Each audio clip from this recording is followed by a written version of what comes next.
of Chief Ojukwu that the Nnewi died in a London hospital early today. Amaka Onoima has the story. Born to the family of Sir and Lady Louis Odumegwu Ojukwu in 1933,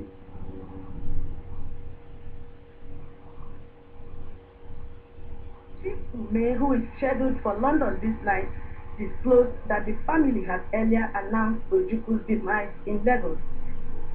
Chukwuemeka Odumegwu Ojukwu transited in the early hours of this morning at about 2:30 a.m. today, London time, the 26th day of November 2011 in a London hospital. He described late Ojukwu as a dogged fighter who fought for the oppressed, not only in Nigeria, but Africa at large. As Ojukwu lived not just for the Igbo people, he lived for all the oppressed people all over the world. The news of his death will shake the newsroom all over the world. He was somebody who stood for the less privileged, people who are oppressed, people whose personal liberties were taken away. This was their life to live. Burial arrangements, he said, will be made known to the public by the family in due time.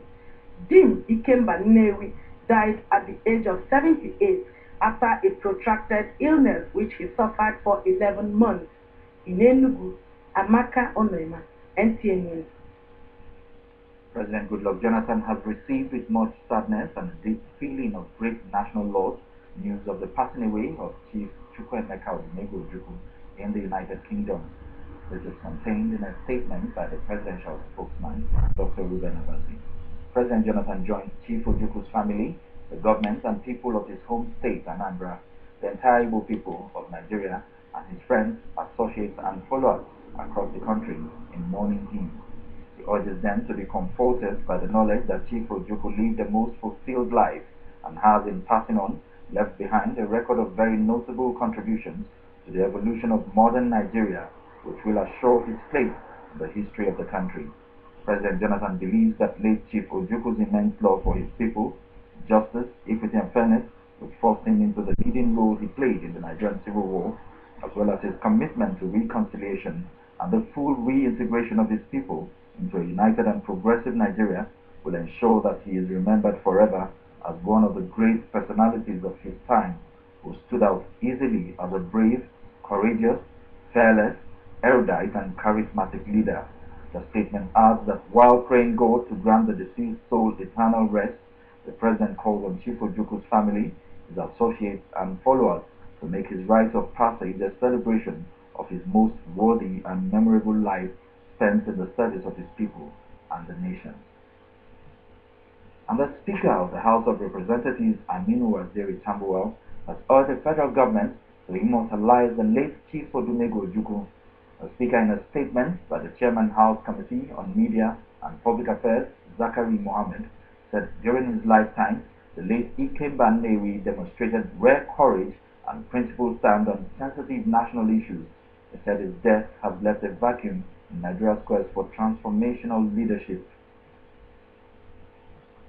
First Lady Dame Patience Jonathan has received with sadness the news of the death of the Ikemba Nnewi Dim Odumegwu Ojukwu, who died in a London hospital where he had gone for medical attention.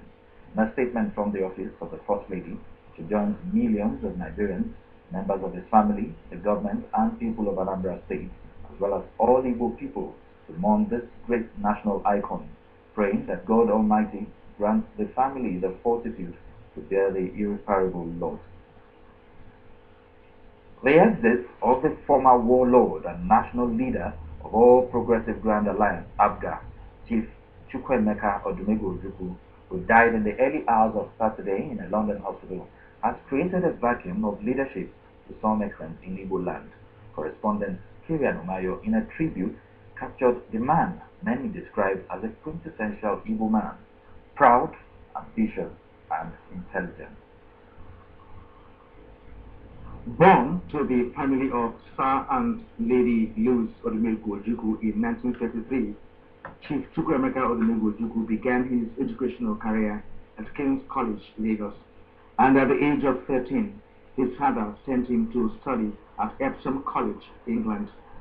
He left Epsom at the age of 18 and proceeded to Lincoln College, Oxford, where he obtained a bachelor's degree in modern history and returned to Nigeria in 1956. He joined the Nigerian Army the same year and was among the first set of elite military officers. After serving in the United Nations peacekeeping force in the Congo under late General Aguiyi Ironsi, Ojukwu was promoted to Lieutenant Colonel and posted to Kano, where he was in charge of 5th Battalion.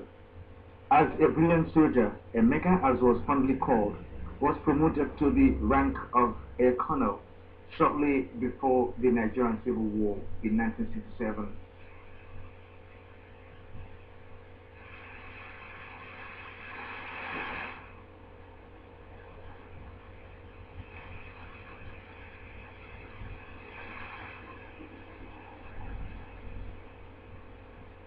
In his condolence message, the Abia State Governor, Theodosi, described the exit of a great leader as painful and irreparable. In a statement from his Chief Press Secretary, Chukwuemeka, the governor declared that Chief Ojukwu, who is DK Buruburu Ndibu, will forever be celebrated in death. The Abia governor noted his contributions to Igbo unity, development, progress, and welfare, and described him as a nationalist of all time. Governor Odi hinted that Chief Ojukwu will be given a befitting burial by the Southeast leaders. Today is the first day of Muharram, the fourth month of the Islamic lunar calendar. Muharram is one of the 4 sacred months that Allah has mentioned in the Holy Quran. Besides this, it marks the beginning of a new year for Muslim Ummah the world over. Ahmad Ambali. The Juma prayer of 25th November 2011